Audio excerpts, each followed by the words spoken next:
গোপালের দেহ কারা কাঁধে করে নিয়ে যাচ্ছে? হ্যাঁ হ্যাঁ, ওই তো মন্ত্রী, সেনাপতি, জ্যোতিষী আর পণ্ডিত। আসলে গোপালের এই শেষ যাত্রা আমাদের কিছু শিক্ষা দিয়ে যাচ্ছে মহারাজ। এই যে দেখুন, যারা গোপালকে সহ্য করতে পারত না, এখন তাদেরই কাঁধে গোপাল যাচ্ছে।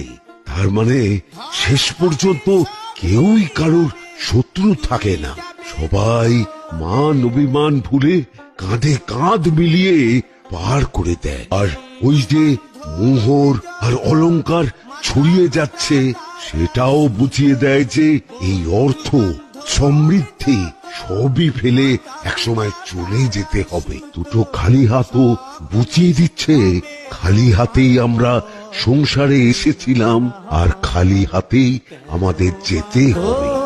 দালান ঘর